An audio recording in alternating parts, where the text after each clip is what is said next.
मो प्रिय माने प्रभु जीशुଙ୍କ नामରେ ସମସ୍ତଙ୍କୁ ପ୍ରେମ ନମସ୍କାର ଜ୍ଞାପନ କରୁଛି। ଆପଣମାନେ ସମସ୍ତେ ଭଲରେ ଅଛନ୍ତି, ସୁସ୍ଥ ଶରୀରରେ ଅଛନ୍ତି ନାହିଁ। ପ୍ରଭୁଙ୍କ ଦାସ ଆମେମାନେ ଆମମାନଙ୍କ ଶରୀରର ଅବସ୍ଥା ଠିକ୍ ନାହିଁ।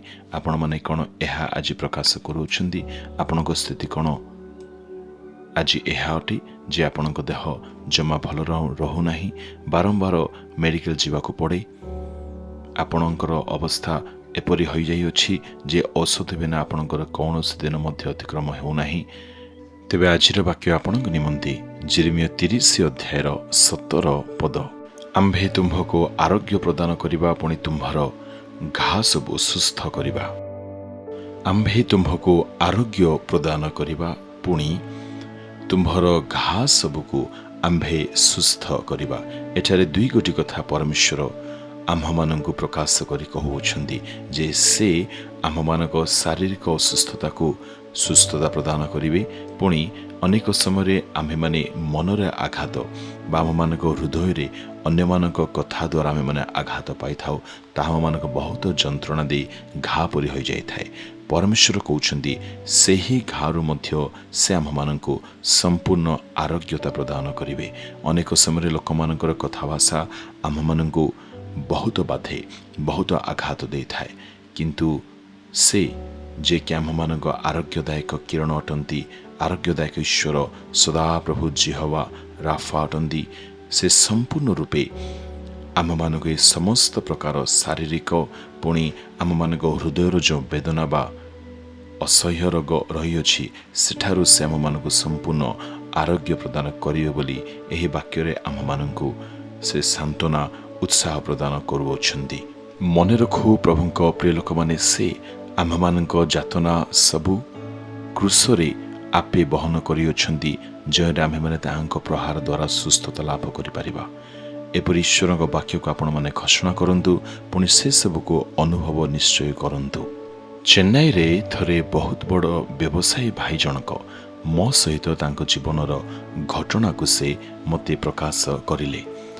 ସେପରି କହିଲେ, ଦୀର୍ଘ 7-8 ବର୍ଷ ହେବ ତାଙ୍କ ଆଣ୍ଠୁର ସମସ୍ୟା ରହିଅଛି, ପୁଣି ସେ କୌଣସି ପ୍ରକାରେ ଚାଲିପାରୁନାହାନ୍ତି କିମ୍ବା ଆଗକୁ ବଢ଼ି ପାରୁନାହାନ୍ତି। ବହୁତ ବ୍ୟଥା, ବହୁତ ଯନ୍ତ୍ରଣା ସେ ଶରୀରରେ ତାଙ୍କ ଆଣ୍ଠୁରେ ଅନୁଭବ କରୁଥିବାର ସେ ଜଣାଇଲେ। ପୁଣି ତାଙ୍କର ବହୁତ ବଡ଼ ପରିବାର ମଧ୍ୟ ଥିଲା, 2 ଗୋଟି ସନ୍ତାନ ମଧ୍ୟ ତାଙ୍କର ଥିଲେ, ଅତି ଉତ୍ତମ ବ୍ୟବସାୟ ମଧ୍ୟ ତାଙ୍କର ଥିଲା, କିନ୍ତୁ ସେ ତାଙ୍କର ଯନ୍ତ୍ରଣା ସକାଶେ ବହୁତ ଶରୀରରେ କଷ୍ଟ ଅନୁଭବ କରୁଥିଲେ। ଏପରି ସମୟରେ ଦିନେ ସେ ଏହି ଈଶ୍ୱରଙ୍କ ବାକ୍ୟ ଯେପରି ମୁଁ ଆଜି ଆପଣମାନଙ୍କ ସମ୍ମୁଖରେ ପ୍ରଚାର କରୁଅଛି ତାହା ସେ ଶୁଣିବାକୁ ପାଇଲେ ଯେ ସଦାପ୍ରଭୁ ପରମେଶ୍ୱର ଆମ୍ଭମାନଙ୍କୁ ଆରୋଗ୍ୟ ସୁସ୍ଥତା ପ୍ରଦାନ କରନ୍ତି, ପୁଣି ସେ ଆମ୍ଭମାନଙ୍କ ଘା ସବୁକୁ ସୁସ୍ଥ କରନ୍ତି। ଏହି ବାକ୍ୟ ଦିନେ ସେ ହଠାତ୍ ଦେଖିଲେ, ପୁଣି ସେ ଏପରି ମନେ କଲେ ଯେ ପ୍ରଭୁ ଯୀଶୁ ହୁଏତ ମୋ ସହିତ ଆଜି କଥା ହେଉଅଛନ୍ତି। ଏଣୁ ସେ ପ୍ରଭୁ ଯୀଶୁଙ୍କଠାରେ ବିଶ୍ୱାସ କରିବାକୁ ଲାଗିଲେ।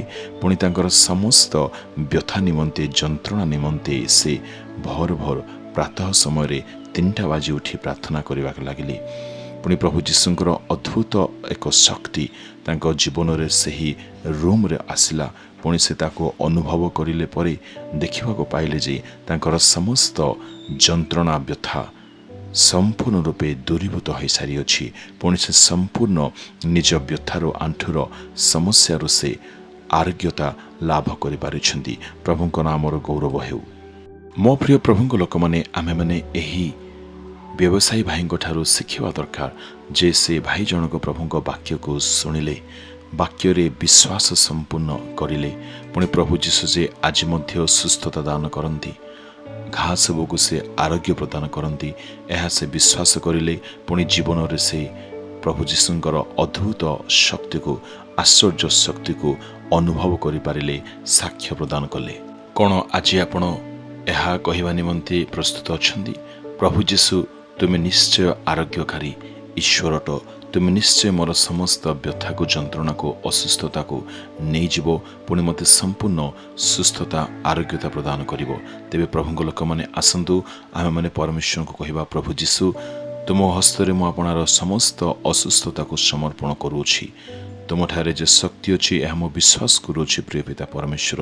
ତୁମରି ସେହି ଆରୋଗ୍ୟଦାୟକ ଶକ୍ତି ମୋ ଜୀବନରେ କାର୍ଯ୍ୟ କର ବୋଲି ମୁଁ ସମ୍ପୂର୍ଣ୍ଣ ତୁମ ହସ୍ତରେ ଆପଣା ଜୀବନକୁ ସମର୍ପଣ କରୁଅଛି। ତୁମେ ପ୍ରାର୍ଥନା ଶୁଣିଅଛ, ଏଣୁ ମୁଁ ଧନ୍ୟବାଦ ଦେଇ ଯୀଶୁଙ୍କ ନାମରେ ପ୍ରାର୍ଥନା କରିଲି ପିତା, ଆମେନ୍ ଆମେନ୍।